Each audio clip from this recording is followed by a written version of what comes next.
Welcome to TVBS Meeting Room, where we tackle global issues with a view from Taiwan. I'm your host, Wenqi Yu.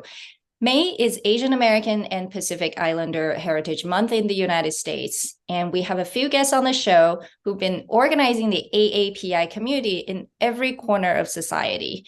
With the success of Everything Everywhere All at Once, Asian American representation through culture, entertainment, and media is propelling the Asian communities to unprecedented visibility. Behind the scenes, Gold House is the powerhouse that convenes creators, investors, and communities to grow the voice and representation day by day. We're pleased to have the founder of Gold House, Chen, an incredibly dynamic speaker, entrepreneur, and community organizer on the show. Welcome, Ping. Thank you for having me. So congratulations on hosting one of the most talked about events in LA, Gold Gala, where you gather the most powerful Asian artists and business people in entertainment. It's almost like an Asian Oscars. So tell us what Gold House is and how you've been able to so successfully grow this powerful and fun community. Oh, cheers. I appreciate you recognizing it as fun as well. We do try to be joyful. We are the leading cultural ecosystem that unites, invests in, and champions Asian Pacific creators and companies. We do this because, one, we think that there's incredible power within harnessing 5 billion people and their respective gifts. Second is we also know there's incredible power when we each invest in each other. And then third is we also think there's abundant opportunities both for our diaspora and other multicultural communities if we can get it out there at the highest levels. The reason we focus on both creators and companies is we think they're sort of the dual essential approach to socioeconomic equity for ourselves and others. So on the socio side, we think we can reshape public opinion and how our community is treated through media, aka creators. And then on the economic side, we think that we can sustain that productive and positive influence by investing in companies, by hiring equitably, by promoting thoughtfully, and so forth. On the entertainment side in particular, since you asked about it, we have a 5-prong approach that I can elaborate on in detail, but all of them, from research to consultation to investment in the next generation to marketing and projects to awards, are all devoted to ensure that our stories are authentically and affirmingly told. It's fascinating because you're not just focused on sort of Asian Americans, but actually Asian communities. That's Correct. why you mentioned the 5 billion is a Correct. huge number. And I wanted to understand how you connect sort of the content from Asia to actually the Asian American community. Because, if you talk about entertainment, I mean, it's still the US Hollywood is sort of the top of the world, right? Yeah, you're absolutely right. I think it comes from a very personal place. So I have the privilege of being a third culture kid because of my parents. So I grew up in both Asia and North America, specifically in Shanghai. And so I think when you grow up in sort of disparate sort of cultural places at a young age, you recognize not only how they're dissimilar, but I think more often how they're how they are more similar than they are different. So whether that's in content and how we sort of see the world and tell our stories, or it's in companies and our longer term ambitions there. And so I think that informs a lot of Gold House's efforts of trying to invest not only very specifically in respective communities and respective companies, but also being very thoughtful of how we can take them to a global scale. So I think that's where it comes from on a personal level. In terms of how we think about it at sort of Gold House writ large, I think one is there's just a principle shift. Asian Americans are very important. 22 million people have their own sort of respective experiences, but we also, of course, think that there's more power when we can actually bridge all of us together. And we also know that because of our multi-generational, sort of nation upbringing, that we are more similar than we are different. So I'll give you several examples. Even though Asian Americans grow up, of course, on the North American continent, over 70% of us grow up in bilingual households. And you probably can guess what that second language is. It is always an Asian language. Second is there are still a lot of cultural heritages and underpinnings and traditions that we sort of sustain or retain here in the United States, whether it's as tactical as taking your shoes off before you go inside, or the multi-generational households that we have that are a remnant of Confucianism and honoring our elders. So there's just a lot of consistency there that I think it's endemic to us, whether we know it or not. The third piece then becomes the question of, at a practical level, how do we translate content? How do we translate companies? Let me begin with companies, because that is actually a little bit easier. As we all know, all companies want to thrive and be able to sort of IPO and or have some semblance of an exit.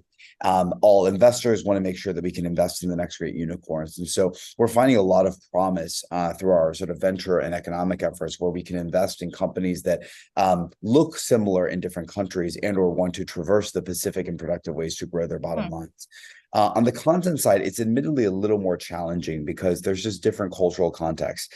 Said another way, aesthetically, narratively, and so forth, at face value, there are just not as many consistencies between what would resonate in certain, let's say, North American countries as there would Asian countries, and vice versa. That being said, we do think that there is some promise. And so Korea, of course, gets the most credit for this. But the fact that K-pop streaming has increased by 56% between 2015 to the pandemic, and then increased by triple digits throughout the pandemic and continues, is one great indication. On the K-drama, as well as sort of the Korean cinema side through CG Entertainment and now increasingly Kakao, we're seeing great promise of their ability to tell very local, specific stories that then resonate globally. One of the reasons we think this is the case, and director Bong Joon-ho quoted Martin Scorsese at the Oscars on this a couple of years ago, is when he said that the most personal is the most universal. Now, the reason we think this is instructive, even though it sounds very qualitative, is when you speak to a very, very specific narrative. So it's not just about class inequity, but it's about class inequity within a Korean family in sort of, you know, the size of a street. And sort of a basement. The reason that can go global is because you surpass sort of the superficial demographic underpinnings and you get to the more foundational human level of that experience, which is every family just wants to thrive economically for themselves, right? I'm not implying that being Korean or being low income is unimportant or inessential to the story. In fact, it is extremely essential. But because they start at that level, as opposed to ending at that level, you're able to get to the much more foundational human sort of experience that then resonates worldwide. We're seeing that with a lot of other sort of Korean sort of sensibilities. So Squid Game is another one, which is entirely about class warfare as well. And so anyway, that's sort of the you kind of already touched on what I wanted to ask you, which is, you know, the rising popularity of just K-pop and K-drama, which is also hugely popular in Asia and in Taiwan, of course. And, you know, in some way, we're pleased to see that Netflix just announced its investment of $2.5 billion over the next 4 years, just, you know, in various Korean content. And so, you know, all the TV shows and films that you just mentioned, Squid Game, you know, Parasite, and of course, you know, Everything Everywhere All at Once, and then Beef, Chinese-born Americans. It just seems like there's a growing number of Asia-centric TV and film. So clearly there's a business case. It's not just sort of a diversity cause, right? Like the business case is there. That's exactly right. One of the, I don't know if this is unpopular, but one of the very proud moments, I think, for our community is that we've moved from community excellence to industry excellence.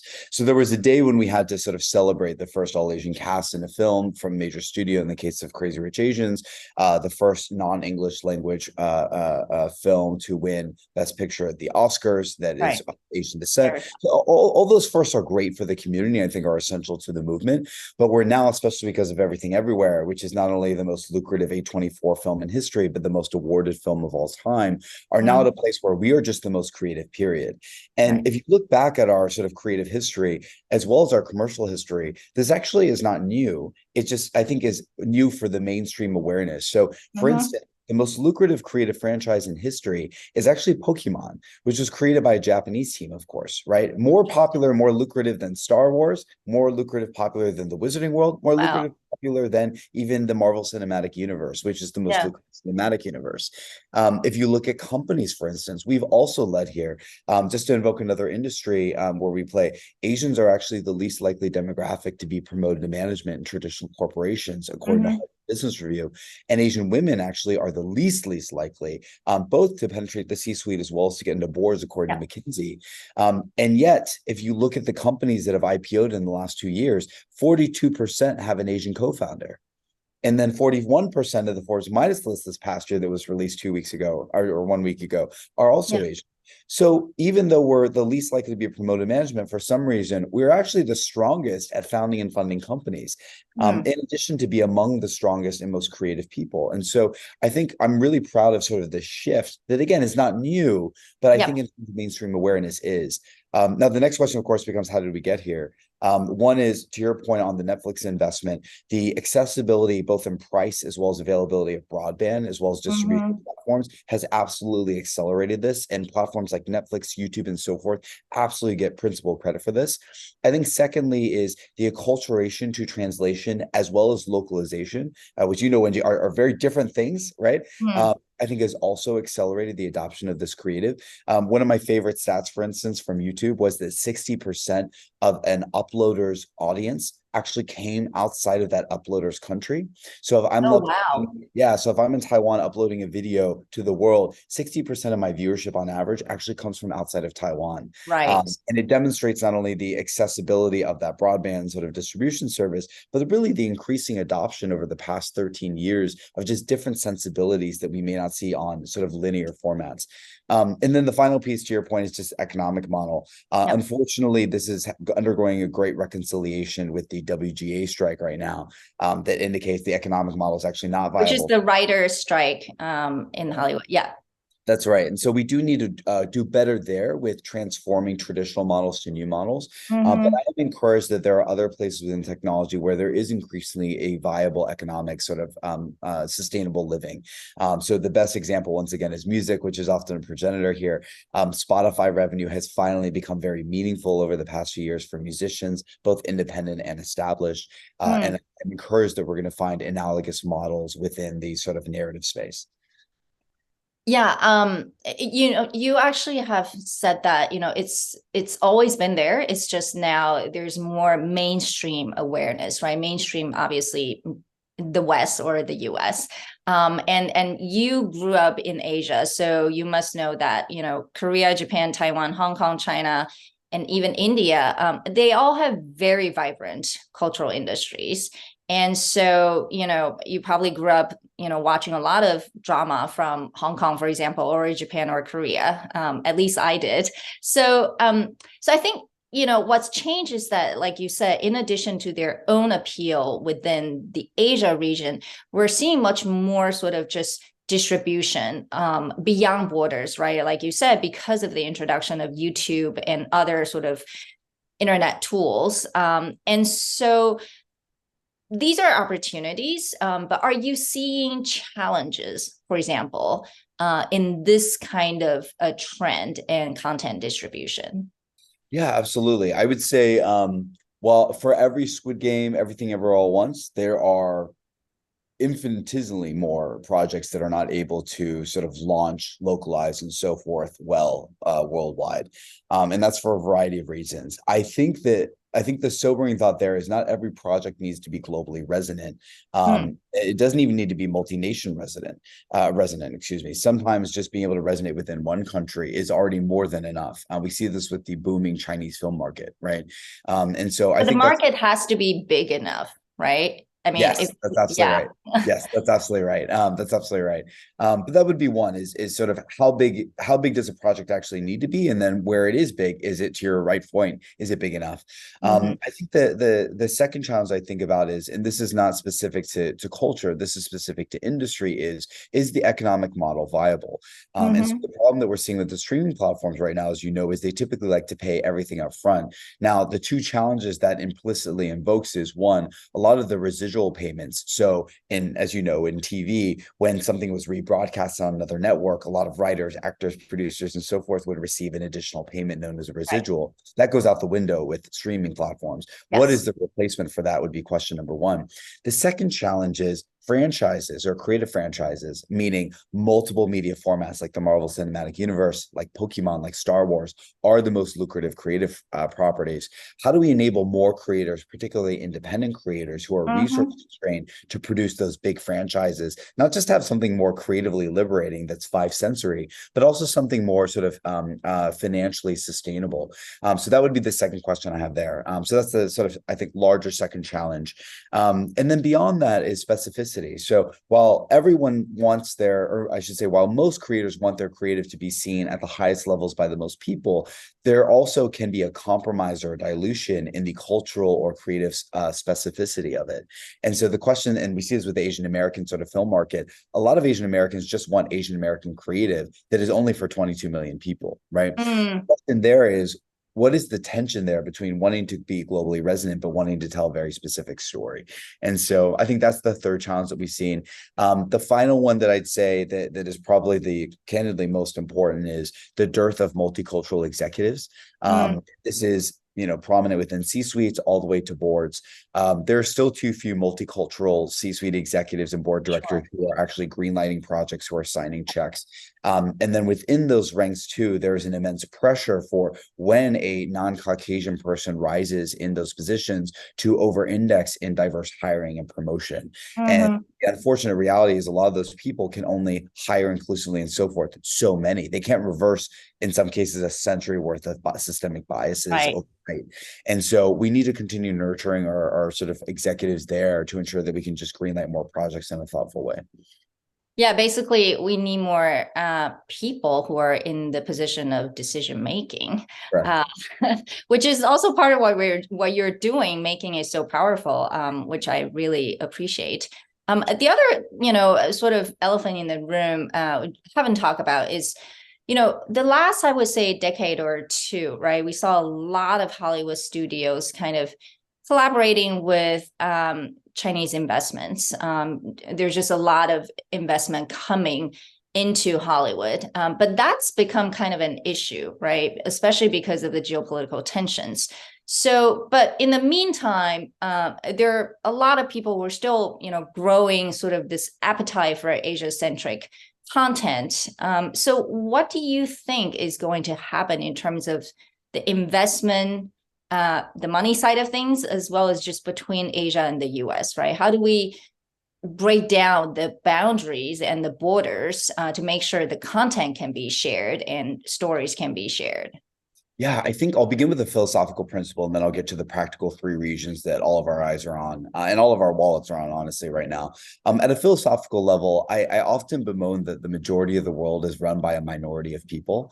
And so, for instance, you look at our time zones, we're all based on GMT. That doesn't make any sense to me, right? The majority of our world is where you and I are from, right?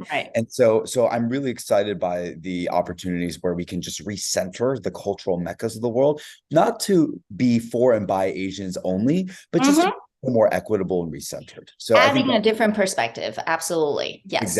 Exactly. And so the three regions we're most encouraged by or countries are Korea, India, and Southeast Asia right now, given a lot of the geopolitical tensions that you do.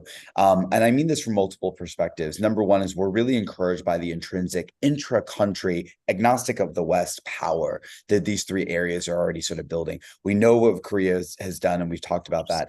India has created more than 50 unicorns in the last few years, 2 or 3 years, which is more than they ever have before. Apple, of course, just opened up their first official presence. Bollywood is the most prolific by content created creative industry in the world. I'm really, really encouraged and excited by what they're doing there. You also look at absolute numbers. They're about to eclipse China in terms of population, and their middle class will eclipse within the next 15 years. And so we're really excited about the promise there and are investing heavily. And then the final one is, of course, Southeast Asia. Indonesia is a country that we've been investing in for the past 7 years. Fourth biggest population in the world, most engaged audience on digital media per capita of any. My favorite fact is like Twitter's, for instance, most active city per capita. Goes Jakarta. TBD what's happened now, but TBD what's happened with Twitter writ large. But I'm really encouraged by that as well, because it's such a nice representation of the increasing third culture populace that I'm a part of, the 250 million people are a part of. And so those are the three reasons I think agnostic of us, already booming, investing in their creative economies, but also we're seeing large platforms like Netflix and others invest actively in as well. Yeah. Well, it's great to know that, these exist, because I think most people don't pay enough attention to those emerging markets, right? So I want to come back to why did you found Gold House? And what's the meaning behind the name Gold House? I see that you have the gold in your background as well. There's a couple of reasons. My dream since I was young was to be the next Walt Disney. So how do we incubate and invest in both content and companies that make dreams come true? The difference between me and Disney, outside of not being worth $200 billion yet, is we try. Yes, that's right. Yeah, we'll get there. But it's to focus on existential issues as well as utilities. So what I mean by that is, on the creative side, we won't invest in a bear talking to a tree for honey. We will instead invest in a new Asian story that reimagines how strong Asian women can be, that also happens to be very creatively exciting, known as everything else, right? On the company side, we won't invest in a lightsaber, as big of a Star Wars fan as I am. Instead, we'll invest in, let's say, a cookie that has a Blasian founder who happens to be a woman, and that cookie actually is free of all 9 principal allergies. So it's a delicious product with a multicultural founder that actually can be eaten by all children, right? And so that's the big difference. Gold House is one of my crown jewels. Gold House is conceptually sort of a new Walt Disney company, or Walt Disney World, I should say, except it's actually real. So imagine, instead of going and paying $400 to a theme park, which I love, by the way, I do that all the time, you can come to this Gold House, and we will give you the financing, the resources, and distribution for your content or company at a global scale. Right. So it's sort of like a real Walt Disney World, right? Yeah. Now, why did we create this? There are 2 reasons. One is affirmation. The second is affliction. So affirmation, I don't think that you and I, or people who look like you and I, are victims or minorities. I know what our power is because I grew up with it. Yep. Right. And so the question is, who is going to harness the world's majority, who in the United States is the fastest growing population, who outconsumes everyone else, who is a majority of multinational growth for companies based in the US who are scaled to Asia? Who is going to harness this power? And I'm not trying to say we're all the same, but I do know where we are similar, right? And those places are more often than not. So that was one on the affirmation side. And as you know, there is no pan-Pacific bridge. There's no one who has bridged sort of our diaspora to world scale, across ethnicities and across industries. The second is affliction. So as you know well, in the United States, over the past 3 years, we've had record high attacks against our community. Many of them are older, many of them are women, many of them are low income. And so when you see your own sort of get attacked, the visceral natural reaction as a normal human being is to want to protect your own. And so anyway, so that's where Gold House came from. And then in terms of the name, other organizations and platforms and investment funds that look like us, they call themselves Asian, they call themselves Asian American. The reason we didn't do that is, one, it omits a lot of the rich ethnic diversity that we have. So the Native Hawaiian Pacific Islander community, for instance, is 6% of the US Asian diaspora. It's less than 1% of the global diaspora, but it's still really important to us. We want to make sure we are inclusive of them. Second is, we also want to be younger and cooler. I dare say, whenever you see something that looks like Asian American organization or it just feels like something our parents would have created. I know that you're right. You're exactly right. Yeah. Yeah. And it's just not fun. And so we wanted just something younger that was more cohesive. And then third is, we also wanted to rebrand our community. One of the biggest stereotypes, according to our research about our diaspora, is that we're all cheap. And I kind of hate that, because it belittles us, because we're not. We're really high quality. Some of us have very expensive taste. Gold is something that is not only universally valued, but I think is also something universally aspirational. It goes back to something my mother taught me when I was actually in 4th grade in Shanghai. And she said, the only 2 things that matter being are what you know and what it's worth, which is her way of saying, can you give things to the world in a really productive way? And the way that she told me I could get there was through good education in school, and then also making it worth something, aka gold or money. And so that always stuck with me, of how do we actually create more gold for people? And that's where sort of the gold part of Gold House came from. Final thing I'll say is, the Asian diaspora, as you know, is very fractured. There's often a stereotype of companies like ours of only being East Asian or only being South Asian. I care about East Asians, South Asians, Southeast Asians, West Asians. Everyone matters here, because we are a part of the same mother and continent. And so gold, one could argue from a color perspective, brings all of us together. So that's the other sort of reason too. Fascinating. I actually think you're one of truly most thoughtful people on earth, probably on, how to bring this community together, but from the economic and business perspective, more than just, justice, and that's the right thing to do. So I'm curious, what would you say is your superpower? Do you think it has something to do with your upbringing because you spend time on both sides, and it's the combination of East and West? Like what made you look at things differently?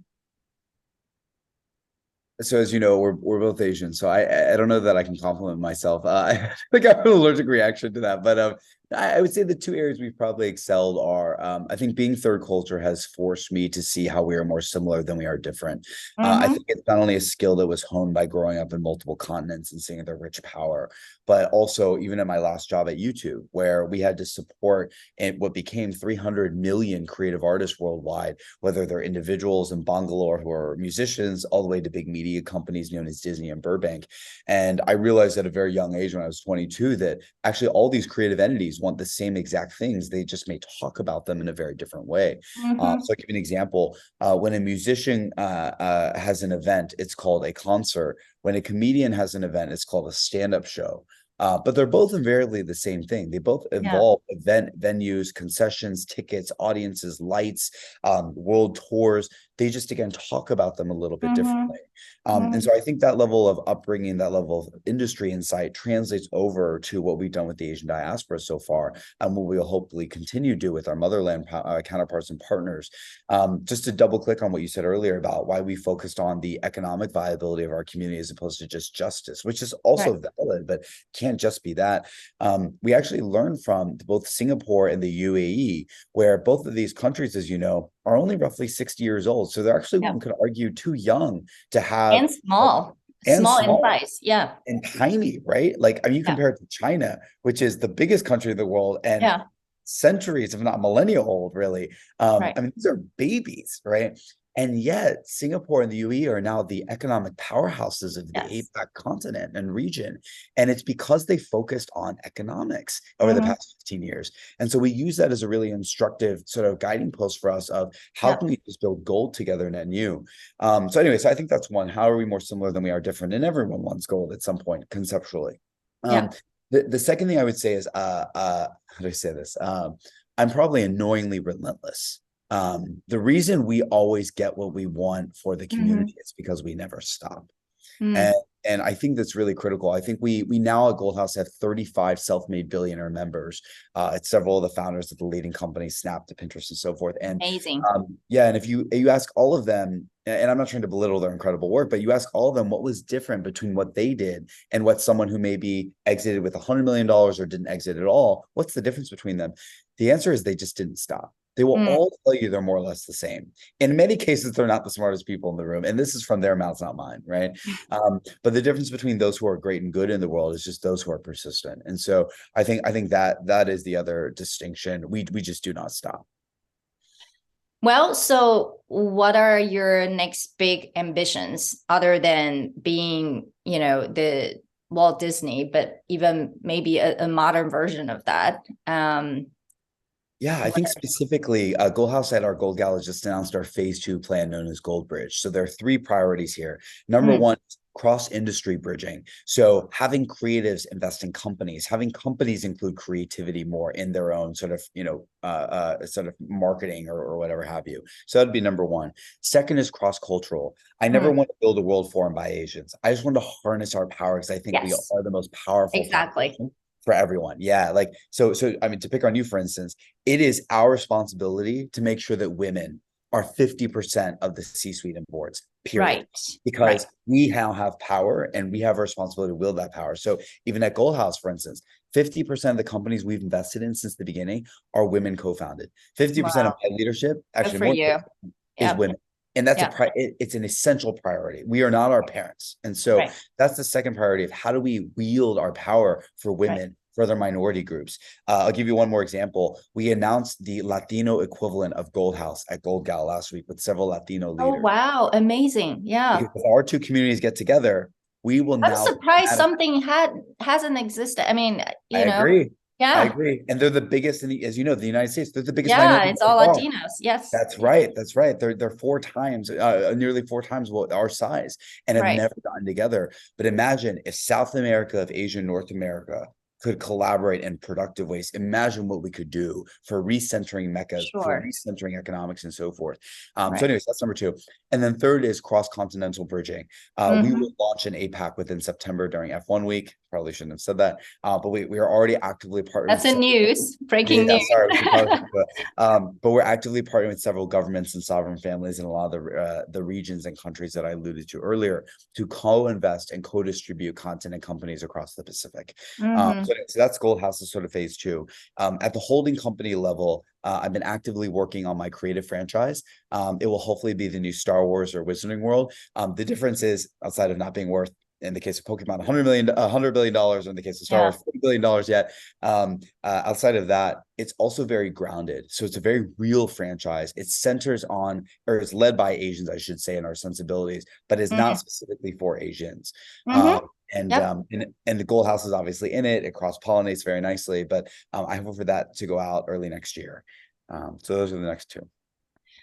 Amazing. Well, it's truly great to speak to you, who has been able to think outside of the traditional box and be so successful. So thank you for speaking to TVBS Meeting Room today. And we'll be watching you grow and go higher while bringing along the communities with you. So take care.